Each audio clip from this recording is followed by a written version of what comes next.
ఎవరండి మీరు? Madam electrician కావాలని పిలిచారు కదా మేడం. మీకోసం వెయిట్ చేస్తున్నాం అండి. రండి. ఏంటి మేడం కంప్లైంట్ ఏంటి? ఆ లైట్ ఫ్లిక్కర్ అవుతుందండి. ఇది మేడం స్విచ్ ఎక్కడ ఉంది? అది అక్కడ ఉంటుంది. అది ఫిక్స్ చేశారా? ఓకే మేడం చేసేద్దాం మేడం. కాకపోతే ఫస్ట్ ఈ ప్రాబ్లం ఎక్కడి నుంచి వచ్చింది చూడాలి మేడం మనం. సో ఇంటికి మొత్తం అంతా లైన్ అంతా చెక్ చేయాలి మేడం. గీజరు, ఏసీలు, మైక్రోవేవ్ ఉంది మేడం.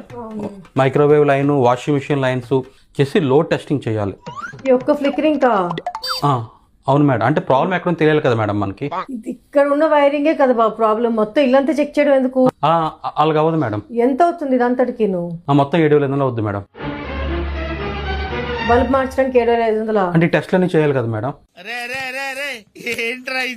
ఏం మాట్లాడుతున్నారండి? ఒక బల్బ్ మార్చడానికి ఇన్ని టెస్ట్లు ఎందుకు? మేడం మొన్న నేను మీ హాస్పిటల్కి వచ్చాను మేడం. చిన్న తలనొప్పి పెడుతుందని నాకు city scan, MRI scan, blood టెస్ట్లు మొత్తం ఒంటి మీద అన్ని టెస్టులు చేశారు మేడం. 11,500 పే చేశాను మేడం. అన్ని టెస్టులు చేసేసి ఏమీ లేదు, జనరల్ హెడేక్, ఇలా ఐసైట్ చెక్ చేయించుకో అన్నారు మేడం.